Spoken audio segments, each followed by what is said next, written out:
My name is Eleanor Hart. I am 23 years old, and the day of my college graduation was supposed to be one of the most beautiful memories of my life. But for my family, even that day turned into a cruel test of love and favoritism. On the crowded campus, with cheers filling the air, in front of friends, professors, and relatives, my parents stepped forward and handed my twin sister, Emily, a luxurious box. Inside was the key to a brand new house, a reward for the special child. As for me, the one who had worked tirelessly to pay my own tuition, I received a thin envelope. When I opened it, my heart sank. It was nothing but a lottery ticket. My mother smiled as if it were some harmless little joke and told me to try your luck, maybe it will change your life. Emily laughed mockingly, saying I was better suited for chance than for carrying any real responsibility. I forced back my tears, but inside, my heart shattered into pieces. What they did not realize was that the very ticket they dismissed would become the doorway that changed my entire life. I want to tell you everything, from my unfair childhood to the moment I stood tall and spoke the words that left my whole family speechless. But before I dive deeper into the story, let me ask you one thing. Where are you listening from today? I grew up in a family that looked perfect from the outside. We had a 2-story house with a white picket fence in Columbus, Ohio, a small front garden filled with roses that my mother tended to daily, and a bright living room lined with family portraits covering every wall. But only those inside knew that the picture was far from balanced. Within that house, I was always the shadow, while my twin sister Emily was placed high on the pedestal of admiration. From an early age, I could see how favoritism ran through every dinner, every gift, every word of praise that my parents gave us. Emily and I looked so much alike that outsiders often struggled to tell us apart. We shared the same bright brown eyes, long chestnut hair, and the gentle smile we inherited from our mother. But the resemblance ended at appearances. In my parents' eyes, Emily was the light, and I was only the background that made that light shine brighter. My mother, Linda, was constantly busy polishing Emily's image, taking her to dance lessons, piano classes, and foreign language courses while I was left behind to set the dinner table, mop the floors, or handle whatever chores needed to be done. My father, Richard, always boasted that Emily was the hope of the family, the one who would carry the Hart name far. But when it came to me, he would just shake his head, half joking and half serious, saying I was too stubborn, always wanting to do things my own way without anyone's help. I remember vividly the Christmases of my childhood. Our tree always sparkled with twinkling lights, and underneath it lay boxes of gifts in every shape and color. Emily always got to open the biggest box. When she was 8, my parents gave her a brand new pink bicycle, the paint still fresh and shining. I received a bike too, but it was an old hand-me-down from a cousin, repainted to look somewhat new. When I asked why, my mother only smiled and said, "You're the older sister, you have to give way. Your sister needs more so she can shine." That answer repeated itself like a broken record until I knew every word by heart. Birthdays were no different.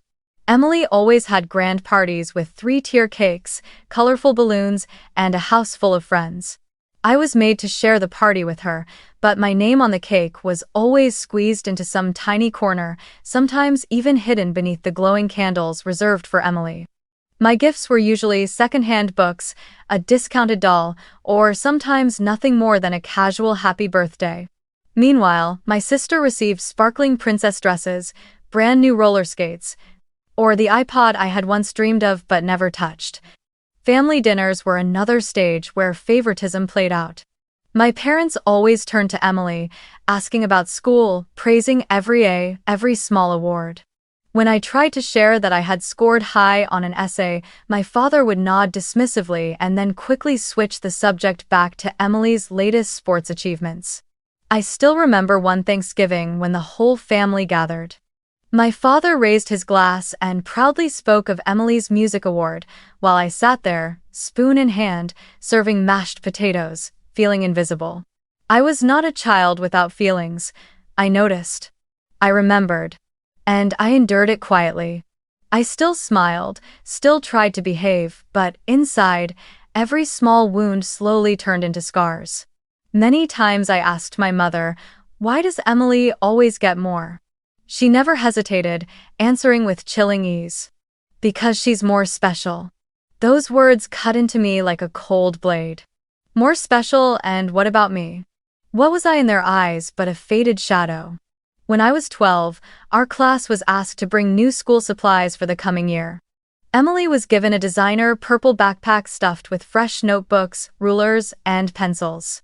I had only my old, worn-out bag with yellowed paper notebooks and a few cheap promotional pens. I quietly pushed it under my desk, hoping no one would notice, but inside, I burned with shame. That night, I asked my mother once more why things had to be so different. Her answer was the same as always. "You're the older sister, you have to give way. Your sister deserves more." So, I learned silence. I learned to swallow the bitterness of unfairness, because whenever I spoke up, my father would shout that I was selfish, that I didn't care for my sister. Emily never missed a chance to mock me either, often shrugging and saying, "You should be used to it by now. You'll never get more than me." To her, it was a joke, but to me, it was a cruel truth. That was my childhood, a chain of days spent in the shadows, always told to be more understanding, to endure more, while my twin sister was spoiled and protected like a precious jewel. I still remember the feeling of sitting alone in a dark room, clutching an old book to my chest, whispering to myself that one day I would break free from this cycle of favoritism. But back then, I was just a child, not yet aware that these wounds would follow me into adulthood, only to erupt years later on the very day of my graduation, the day I should have finally been celebrated like anyone else. When we entered high school, the differences between Emily and me became clearer than ever. It was the time when most kids started to build their own independence, but for us, it was the time when the gap created by our parents' favoritism grew wider and wider. I still remember Emily's 16th birthday. While friends and neighbors gathered in our yard, my father suddenly rolled out a brand new red car, still carrying the scent of fresh paint. The crowd erupted in cheers. Emily threw her arms around our parents, tears streaming down her face from happiness. And I stood there, clapping for her, trying to hide the bitterness rising in my chest. Because just a few days later, when my own 16th birthday arrived, the only gift I received was a new backpack bought from a discount store. My transportation to school was still the same old bus, which meant waking up at 5 in the morning to catch the first ride. I still remember those freezing Ohio mornings, the wind slicing through my skin as I shivered at the bus stop, while Emily leisurely drove out of the garage, music blasting, waving goodbye. High school was a string of days in which I had to learn how to adapt to the unfairness. While Emily attended extra classes in piano, art, and sports, I was usually at home helping my mother clean or taking on odd jobs to earn a little spending money. Still, I did not give up. I studied hard, found joy in the pages of my books, and discovered a quiet pride in the independence of carving my own path, even if it was full of obstacles. My teachers often praised me for being bright and diligent, but in my parents' eyes, those words never echoed as loudly as Emily's sports trophies or the glossy photos of her social events. By the time we both entered college, the gap was no longer just material, it was an entire difference in worldview.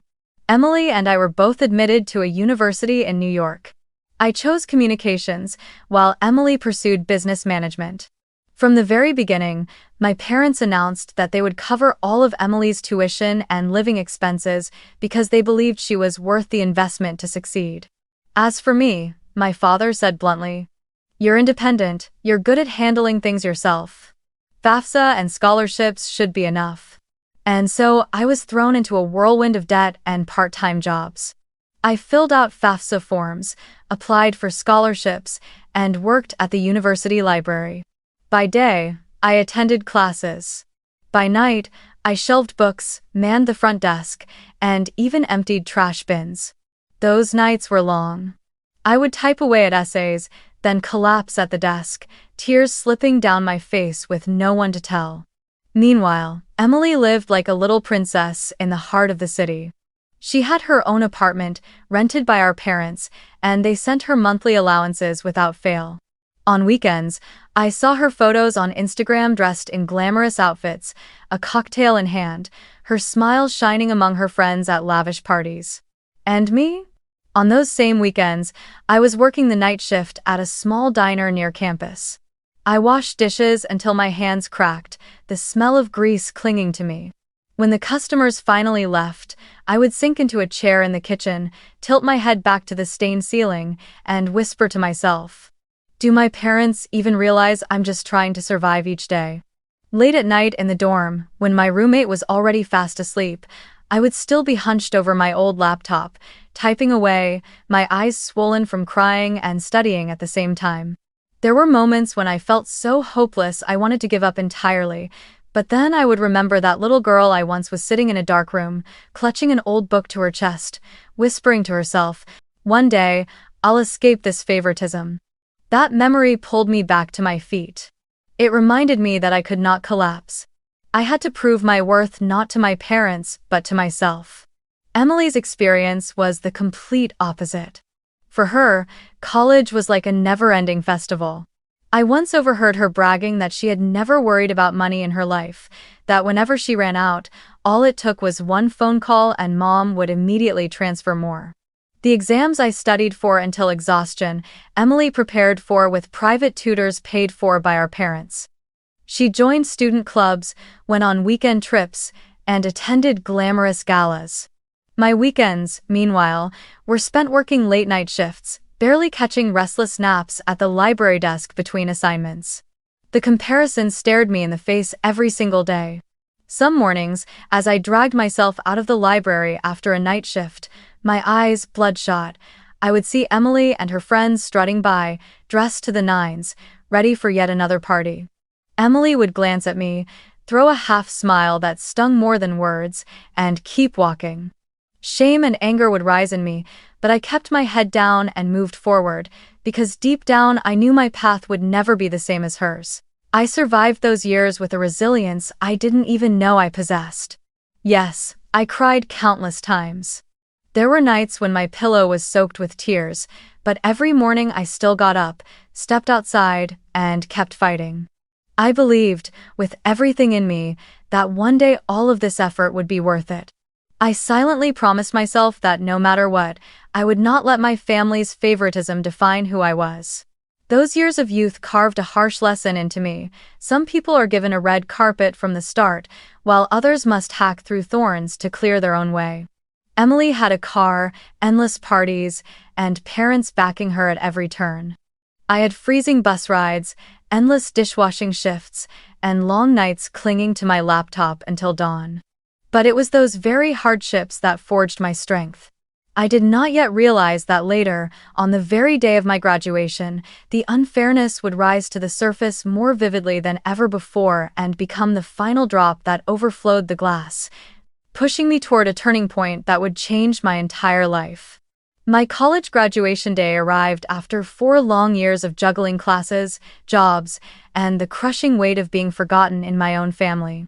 I had always told myself this moment would be a milestone worth every sacrifice, the one day when my parents would finally see me as their child no less worthy than Emily. I believed that after all those years of watching me pay my tuition, earn my own money, and take care of myself, they would at least give me fair recognition. I didn't dream of a house. I didn't dream of a luxury car. I only hoped for a gift with genuine meaning, a sincere word of praise, or simply a warm embrace from my parents, something that would show me they were proud of me too. That morning, the sky over New York was strikingly clear. Golden sunlight poured over the campus lawn, where hundreds of students in black gowns and square caps gathered.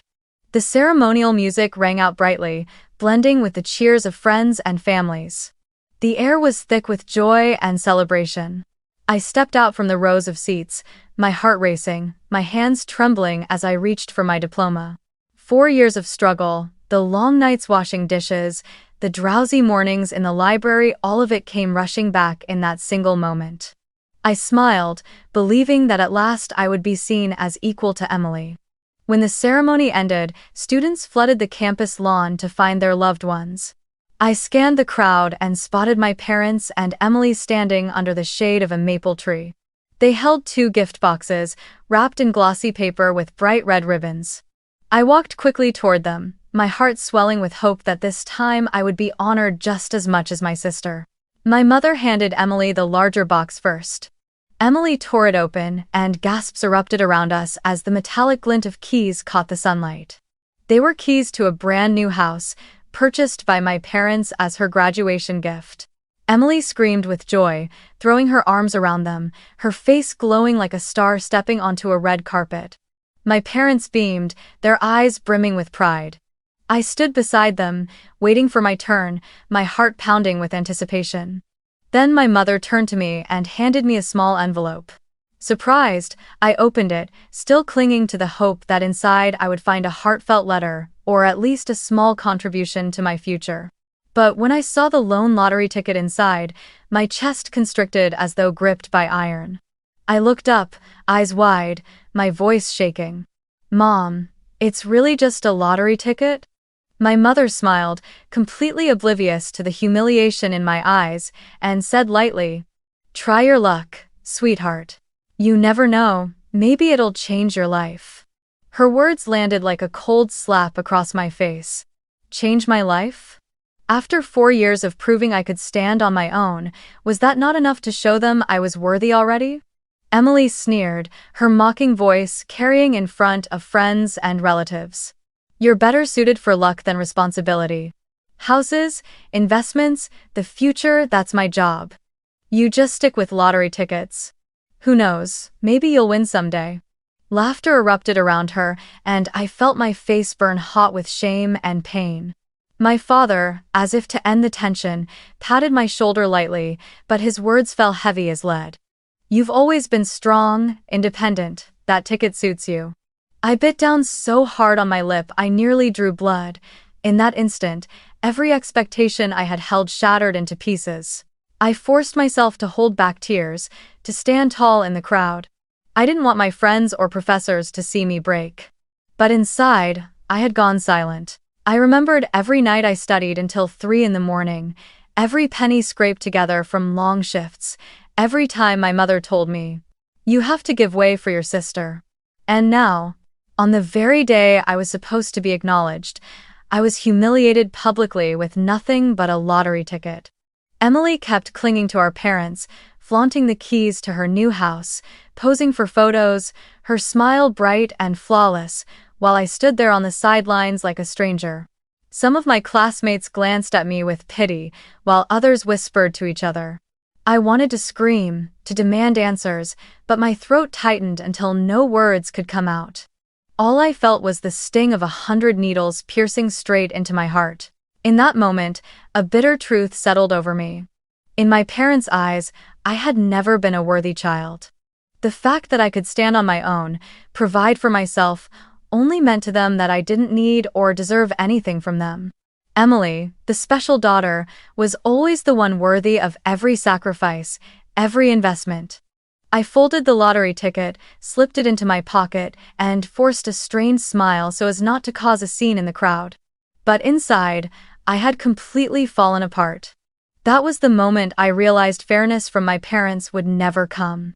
And in that instant, a deep fracture split wide in the family bond that had already been fragile for years, a fracture that nothing could ever repair. I turned away, searching for a quiet corner to breathe, but Emily's laughter and my parents' praises still echoed behind me like knives twisting deeper into my chest. I knew from that day forward, I would never look at my family the same way again. What I couldn't have imagined was that the very lottery ticket they treated like a joke would become the turning point that changed everything. After graduation, I didn't return to Ohio with my family as they expected. Deep down, I knew that house was no longer a home, but a monument to favoritism and scars that would never heal. Instead, I packed my few belongings and rented a tiny apartment in Brooklyn, New York. It was less than 400 square feet, the walls faded and peeling, the ceiling stained with watermarks, and the single window looked out onto a narrow alleyway. But to me, it was the first place where I truly felt free, a space where every square inch was paid for with my own sweat and effort. I started working part-time at a small marketing firm as an administrative assistant. The pay wasn't much, just enough to cover rent, utilities, and some groceries. Each morning, I squeezed into the subway with the rush hour crowd, heading to the office, and came home late when the city lights were already glowing. I sat at a desk by the window, entering data, editing documents, sometimes brewing coffee for the team. There were days I felt utterly exhausted, but I kept going because it was the only job that allowed me to survive in this expensive city. Meanwhile, my parents hardly ever called. The rare conversations were brief and impersonal. "Are you doing well?" Quickly followed by, "Emily's doing great, did you see her pictures on Facebook?" On my mother's profile, the updates were endless: Emily in her new house, Emily in elegant dresses, Emily at parties, Emily with her achievements. Each photo was captioned with words like, "So proud of our little girl." I saw it all, but never once did they mention me. It was as if I had vanished from the family portrait they presented to the world.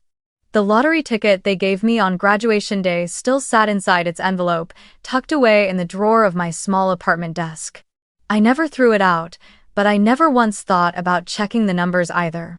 To me, it was nothing more than a cruel joke, a clear reminder that my parents believed I deserved only luck, while everything certain and valuable was always reserved for Emily. Every time my eyes landed on that envelope, a lump rose in my throat, as if a voice inside whispered, "Maybe you'll never be the daughter they wanted."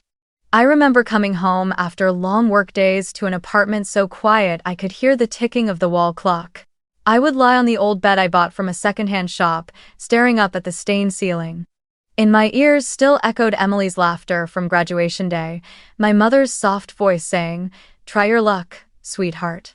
I once believed that earning a degree, standing on stage to receive my diploma amidst applause, would finally earn me their recognition. But no, even then, they didn't see me as something to be proud of. Often, on my way home, I would see families out together, parents holding their children's hands on the way to dinner, or sitting in cafes with eyes glowing with pride as they looked at their kids. And I would wonder, why had I never known that feeling? What had I done wrong to always be pushed to the back, for the love that should have been shared equally to lean so heavily toward my sister?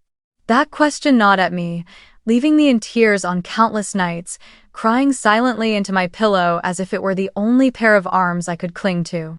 Sometimes I tried to call home, hoping to hear even a single word of genuine concern. But those calls never lasted long. My mother would cut in to brag that Emily had been invited to a conference, or to gush about her new designer dress. My father would ask just one question, "Is your job going well?" But his voice was distant, distracted, as if the question itself was only a formality. Over time, I realized that the more I reached for their care, the more their indifference pushed me away. One night, when I opened the fridge and found only a nearly expired carton of milk and a small piece of cheese, I sank into a chair and let out a bitter laugh. I remembered our kitchen back home, always overflowing with food, but where Emily was always served the choicest portions. I was always the one eating last, scraping what was left. Now, in this unfamiliar city, with nothing but a scrap of cheese, at least it belonged to me. No one could take it away. I began keeping a journal, writing down every thought, every pain, every dream I hadn't dared to speak aloud. I wrote so I wouldn't forget who I was, so I wouldn't be erased by the invisibility my family had imposed on me. And in page after page, I always circled back to one question. If I didn't have this family, who would I become? Perhaps those lonely days taught me the most important lesson of all.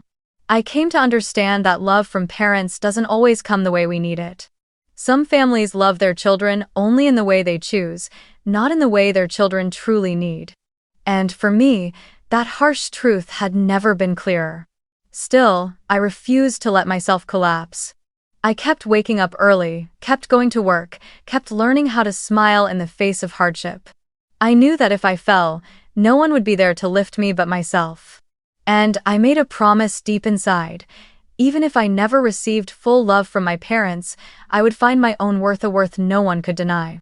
I didn't yet know that the very lottery ticket I had dismissed as a cruel joke would one day open the door to an entirely different path, changing everything forever. About 6 months after graduation, while I was still struggling with my job at the small marketing company and my cramped apartment in Brooklyn, I unexpectedly received a call from my mother.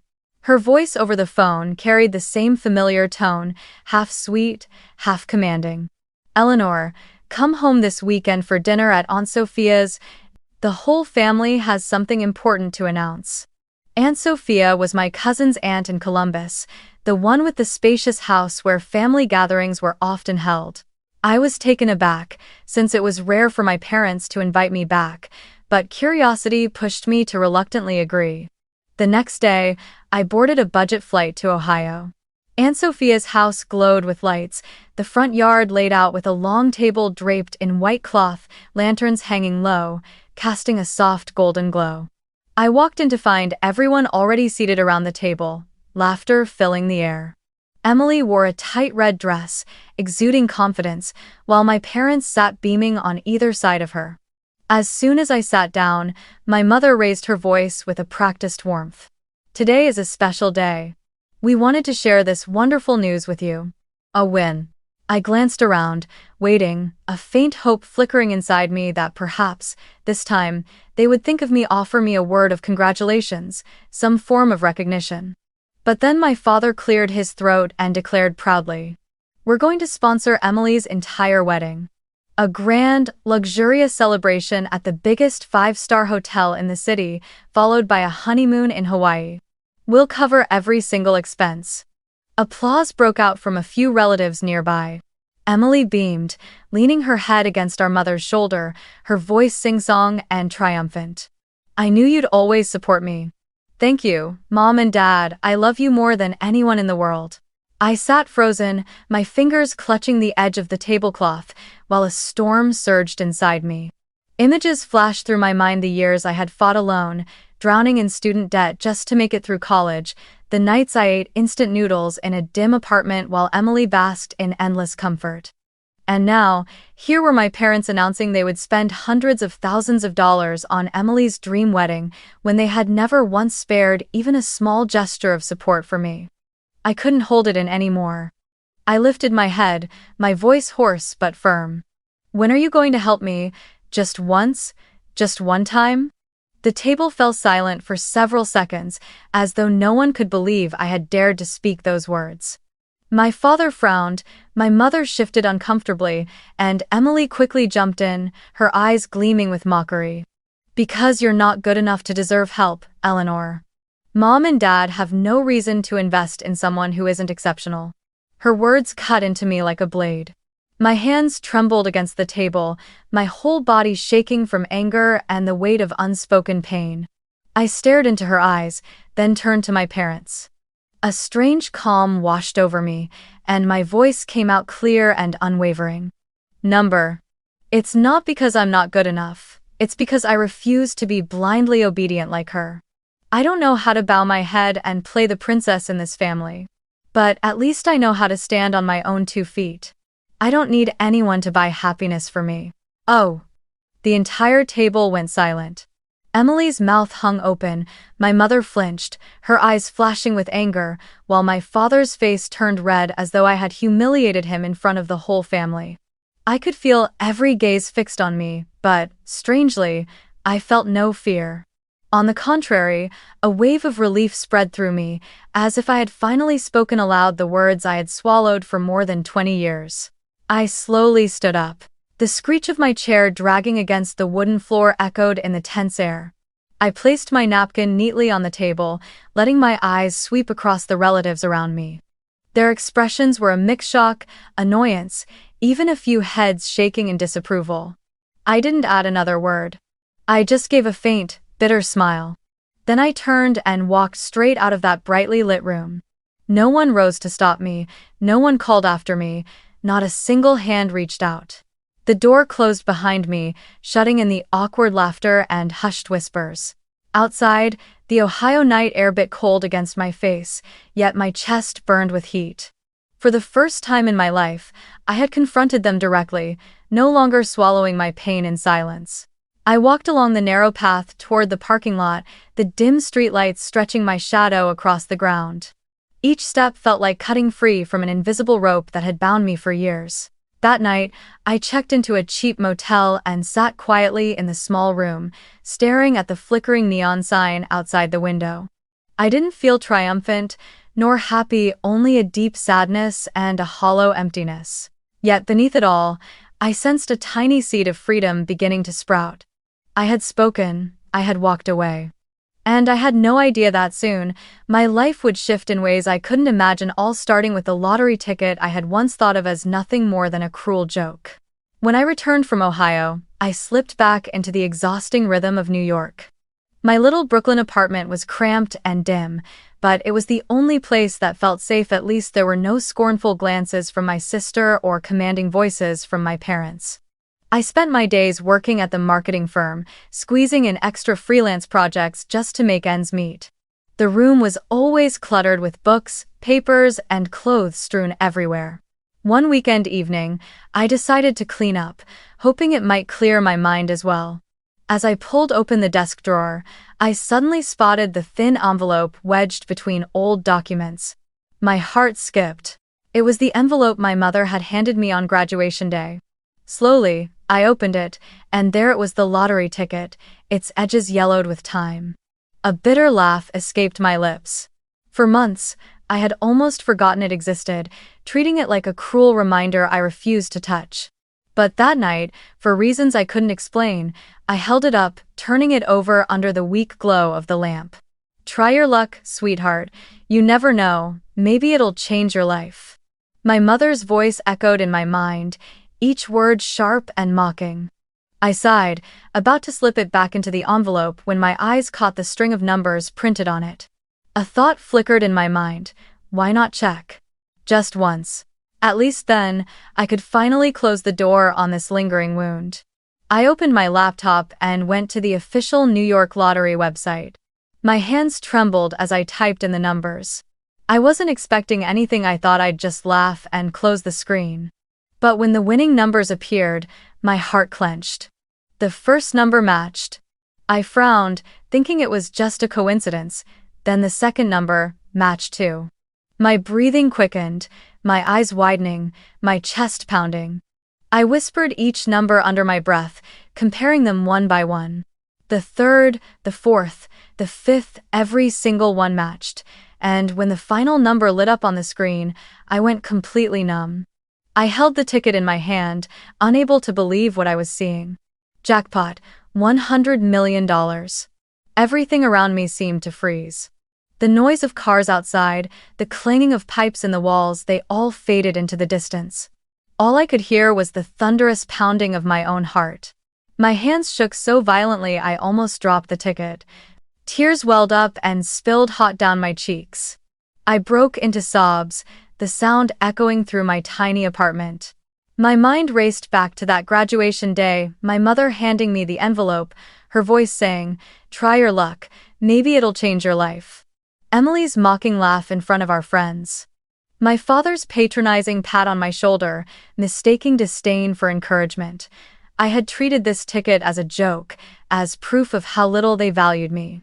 And yet, here it was, opening a door to an entirely new life. I sank onto the floor, clutching the ticket as tears blurred my vision, but inside I felt a clarity sharper than ever before. For years, I had fought to earn their recognition, to prove I was worthy of love. But in this single moment, I realized I didn't need them anymore. My life had changed, not because of their love or their investments, but because of the very thing they dismissed as worthless. Inside me, a voice rose, both aching and defiant. So it's the very thing they scorned that has given me a new life. I sat there for a long time, letting the emotions crash over me: shock, disbelief, joy, and a bittersweet ache. I understood then that $100 million wasn't just money. It was a chance to step out of the shadows, to truly take control of my destiny. More importantly, it was living proof that my worth had never rested in my parents' hands or in their favoritism toward Emily. My worth had always been in my resilience, my independence, and now, in this ticket they once tossed to me like a cruel joke. That night, I didn't sleep. I stared at the lottery ticket for hours, unable to take my eyes off those fateful numbers. 1,000 questions spun through my head. What would I do with this money? Should I share it with my family, or should I keep it for myself? The longer I thought, the more certain I became none of them deserved a single cent of it. This was my chance to rewrite my life, and it belonged to me alone. When dawn light seeped through the window, I rose and wiped away the last of my tears. I knew that from that moment on, everything had changed.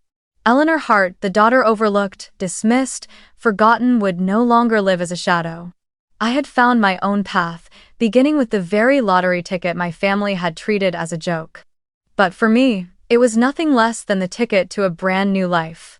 After that fateful night, when I realized I was holding a ticket worth $100 million, I refused to let myself act impulsively.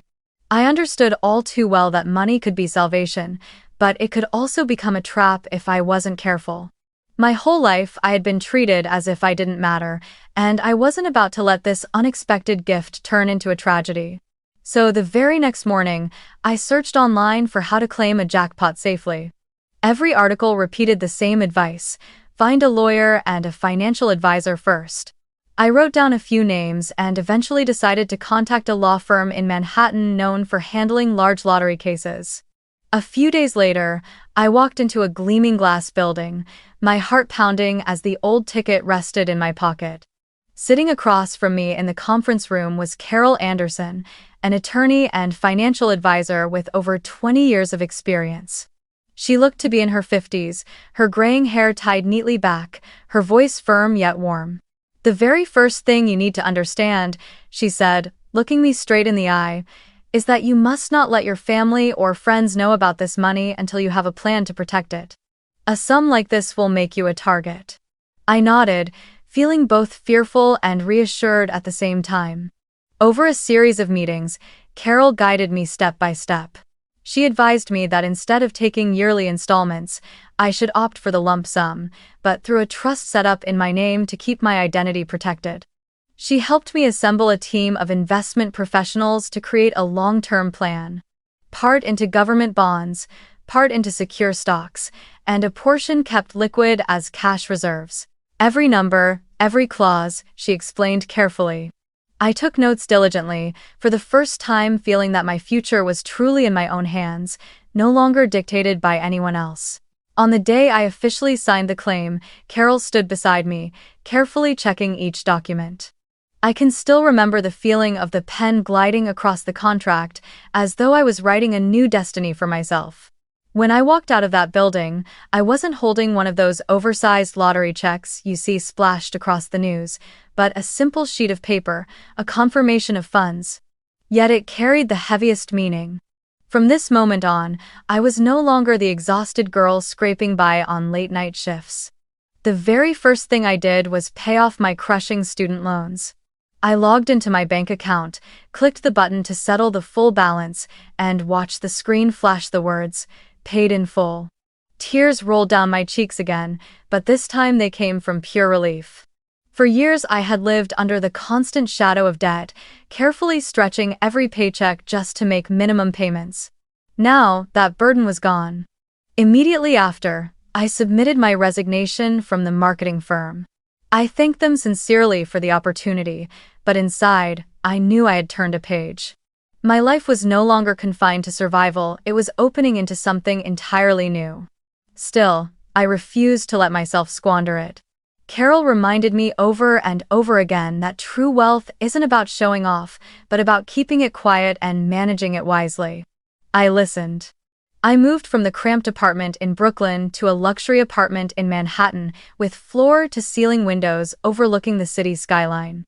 It was spacious, modern, with a study and a fully equipped kitchen. But I never posted it online, never bragged to anyone. Each morning, I sat by the window with a cup of coffee, watching the sunrise paint the skyscrapers red, my heart filled with a peace I had never dared to dream of before.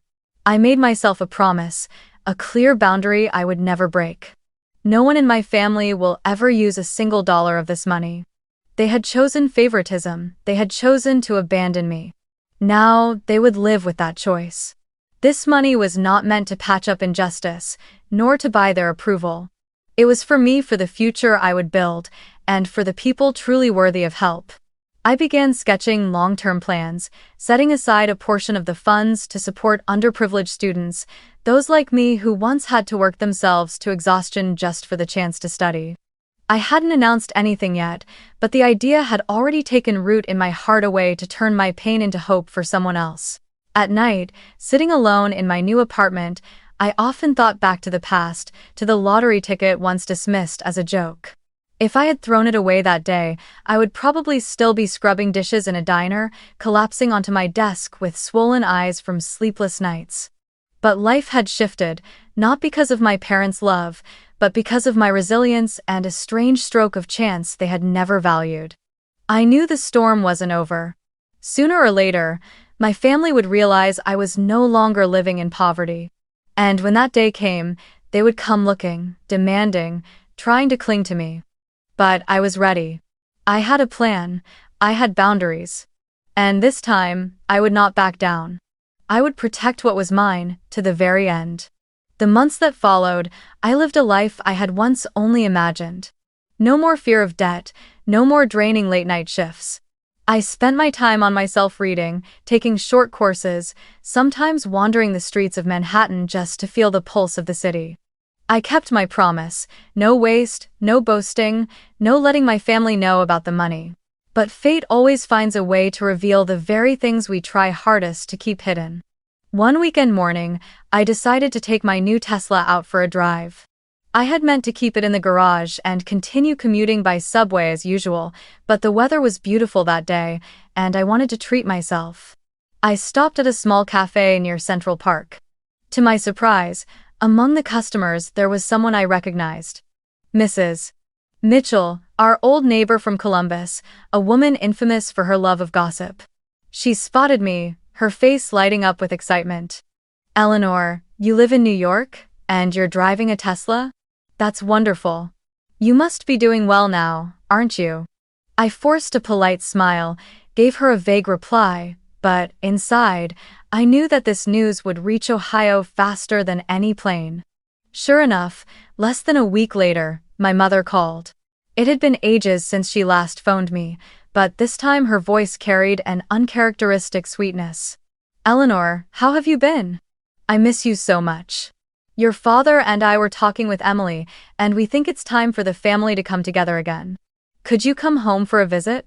I stayed silent for a few seconds, tasting the artificiality in every word. My parents had never missed me. If not for those rumors, they would still be pretending I didn't exist. That same afternoon, I received a text from Emily. She had never once reached out to me on her own, but this time the words on my screen made me laugh bitterly. "I heard you're doing pretty well these days. I'm planning to open my own boutique, I just need some starting capital. You'll help me, won't you?" Think of it as sisters supporting each other. I stared at her message, remembering all the times she had mocked me for not being good enough to deserve help. And now, she was the one holding out her hand. I typed back one short line, sharp as a blade and dripping with irony. "So now I'm the special one, huh?" There was no reply right away. But that evening, my father called. His voice sounded stiff, forced. "Eleanor, your mother and I know that maybe in the past, we weren't always fair, but you're our daughter. Family is still family. Come home this weekend for dinner, let's talk things through." I sat in my quiet apartment, listening to every word. I was no longer the child starving for praise. I had everything I needed to stand on my own. Yet still, bitterness welled up inside me. They only came to me now because they smelled money. The next day, another call came, this time from Emily herself. Her voice was all bright laughter, feigning warmth. "Sis, the family's having dinner this weekend, please come home. It's been so long since we've talked properly. I really want us to be close again." I could hear the falseness in every laugh, every word.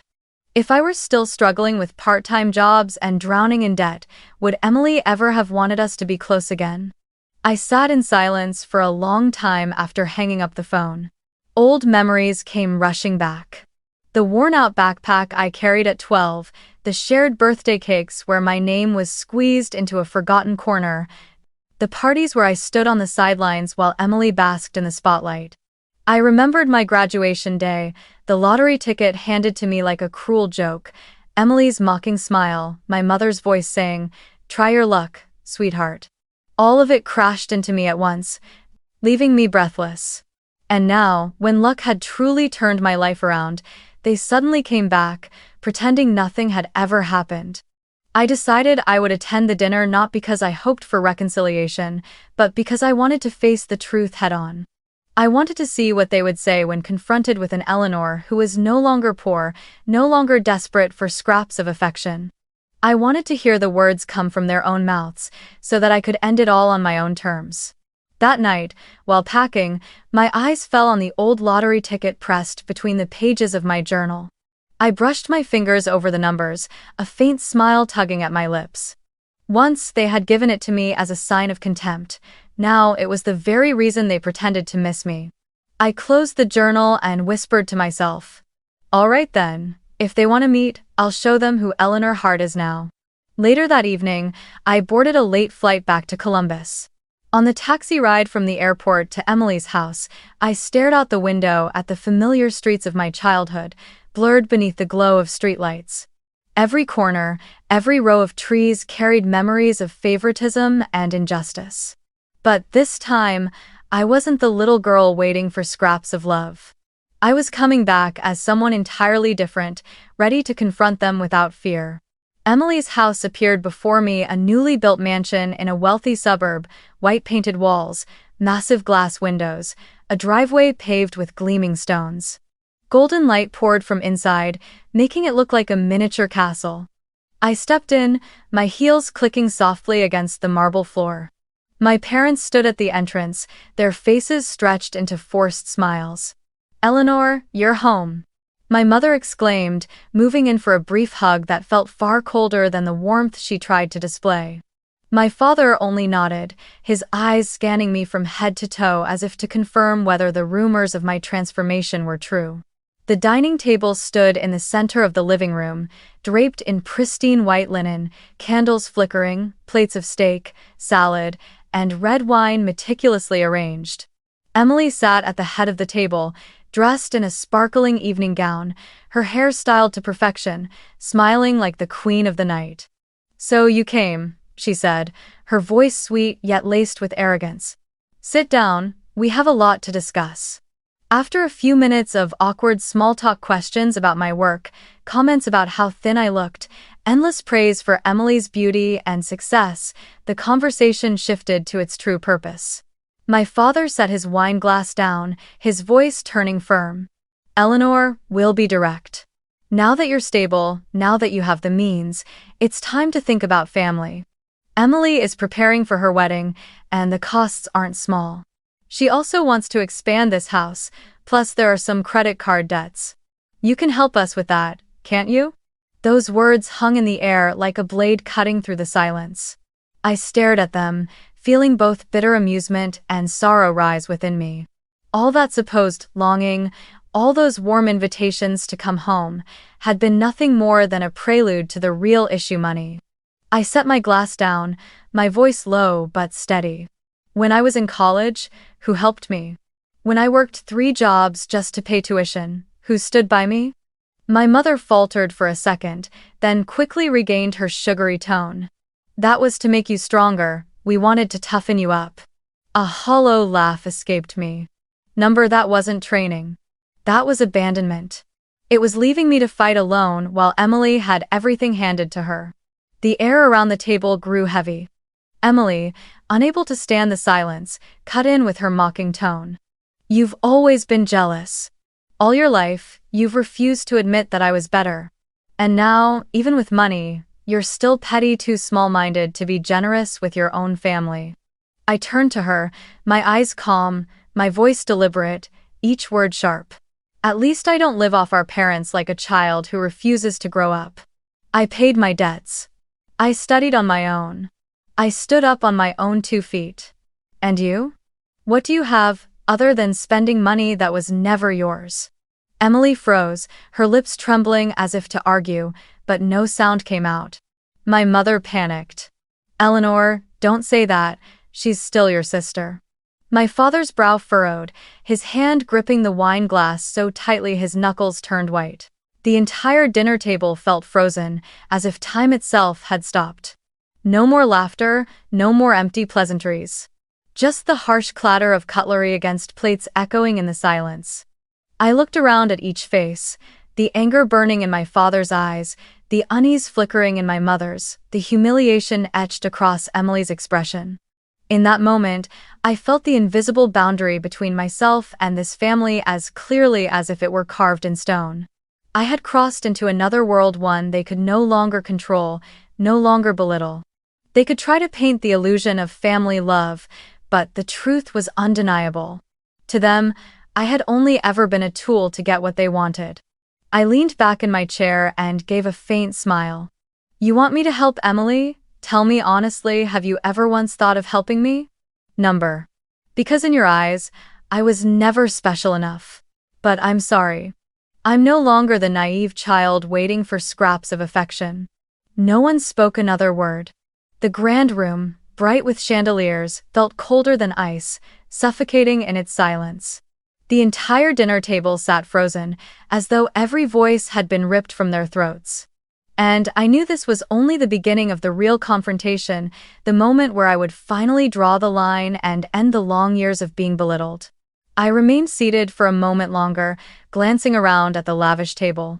The flickering candles, the delicate clink of cutlery, the rich scent of expensive wine, everything looked luxurious, yet inside I felt only emptiness. This wasn't a family dinner. It was a trial in disguise, staged to demand and to exploit. And I was done playing my part. I drew a deep breath and slowly stood. The chair scraped against the floor, its sharp sound cutting through the stillness, drawing every eye to me. I looked at them, my father, my mother, Emily, faces I knew so well, now distorted by disappointment and deceit. My voice rang out, firm and cold. Family is not an excuse to exploit. I've endured enough. For years, I stood on my own, fought on my own. What do I owe you, except scars? My mother flinched, her lips trembling. Eleanor, what are you saying? We're family, you can't just turn your back. From my bag, I pulled out a blank check. The pristine paper gleamed under the lights. I placed it on the table before them. Emily's eyes lit up instantly, convinced that I would finally sign it, finally play the obedient daughter and sister. But instead of reaching for a pen, I gripped the paper firmly and tore it to shreds. Piece after piece fluttered onto the table and floor, the sound of ripping paper slicing through the tension. This, I said slowly, my gaze steady on each of them, is my answer. Not 1 cent of what I have will ever fall into your hands, because you never saw me as a daughter or a sister. You only ever saw a wallet to drain. The room fell into a heavy silence. Emily's face burned crimson, her eyes glaring at me in fury. She shot to her feet, screaming, "You're insane. You have all that money and you won't share? You've always been jealous of me, and now you're just taking revenge like this?" My mother burst into sobs, tears streaming down her cheeks. "Eleanor, don't do this. Don't be so cruel. We're still family." My father slammed his hand against the table, the wineglass rattling violently. "Enough. If you walk out that door, don't ever come back. Don't you dare call us again." His voice thundered with rage, but as I looked into his eyes, I didn't see strength, I saw desperation. I looked at them one last time, and my heart no longer trembled. A calmness washed over me, as if an invisible chain had finally snapped. Without another word, I turned and walked away. The sound of my heels striking the marble floor echoed through the suffocating silence of the room. Behind me, Emily's voice cracked in desperation. "Eleanor, come back. You can't just leave me like this." My mother sobbed, calling my name again and again. My father shouted, his voice harsh and threatening. But I didn't look back. Not once. Not ever again. The heavy doors closed behind me, shutting out their cries, their tears, their anger. Outside, the night air brushed against my face, cool and liberating, carrying with it a freedom I had never known. Step by step, I felt the weight of 23 years lift from my shoulders. On the ride back to my hotel, I stared out the taxi window as the city lights streamed past. A strange mix of sorrow and relief swelled inside me. I had spent my whole life waiting for their approval, for a word of praise, for a genuine embrace. But now I understood I didn't need it anymore. I didn't need their recognition to know my worth. I spent my whole life waiting for them to acknowledge me. I whispered to myself, but now, I acknowledge myself. And in that moment, I realized that cutting ties wasn't a loss, it was a beginning. I was no longer the child begging for one-sided love. I had become a free woman, and my life would be written by me, and me alone. After walking out of that family dinner, I never looked back again. Their screams, their scolding, their condemning stares, all of it remained locked behind those doors, while I stepped forward onto a new path. For the first time in my life, I felt truly free. And that freedom came not just from the money I had, but from the clear, resolute decision to draw a boundary with the very people who had caused me the deepest pain. I began living the life I once only dreamed of. I traveled to the places I had longed to see but thought impossible. I stood in Paris beneath the Eiffel Tower, gazing up at the European sky. I walked the old streets of Kyoto, breathing in the scent of cherry blossoms in spring. I sat on a Hawaiian beach, listening to the waves crash gently on the sand, and for the first time, I felt completely at peace. Each journey was a way of healing an old wound, filling it with new, radiant memories. But I didn't just travel, I learned. I enrolled in short courses on investing, languages, and art.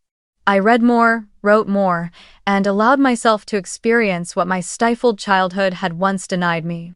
I attended seminars, met people with the same drive, and discovered just how vast the world really was.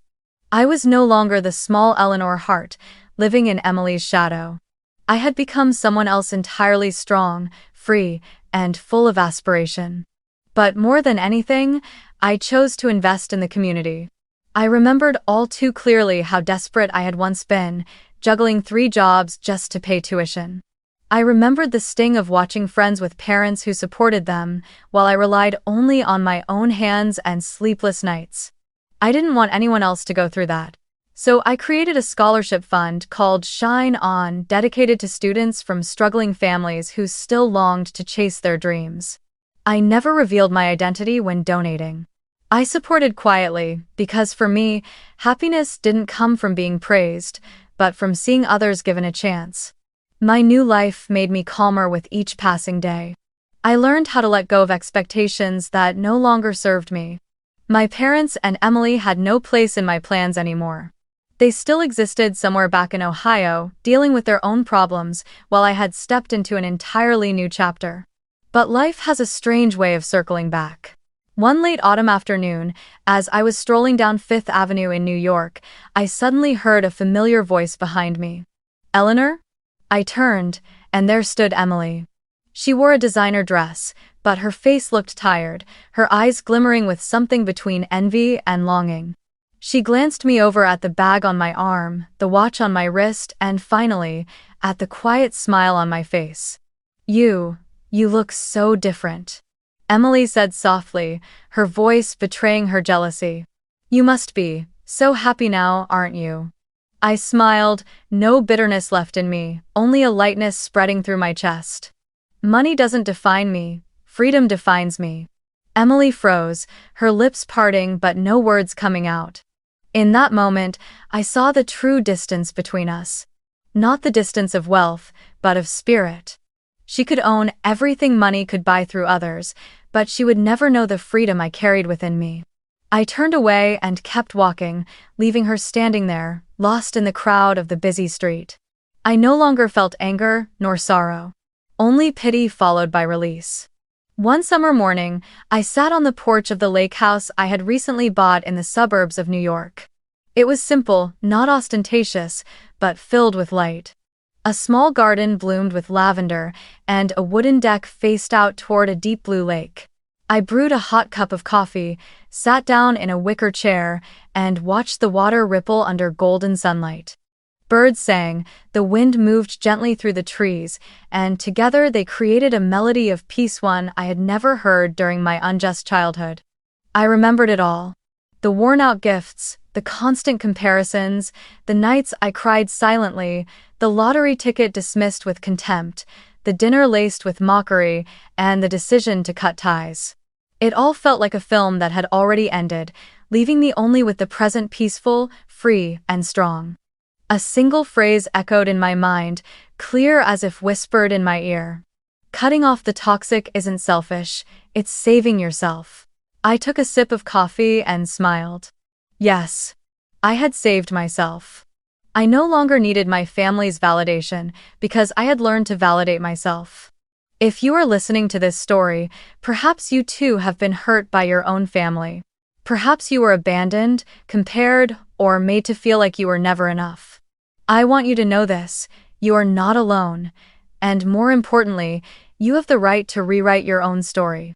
You have the right to set boundaries, the right to walk away from toxicity, and the right to seek freedom and happiness for yourself. Family may have given you life, but they do not define you. Money may come and go, but your true worth lies in your courage to stand up, to walk away from what causes you pain, and to step boldly onto your own path. And if one day you must choose between continuing to endure or saving yourself, remember my words. Cutting off the toxic isn't selfish, it's saving yourself. You deserve a life that is whole, a life you hold the pen to, from beginning to end.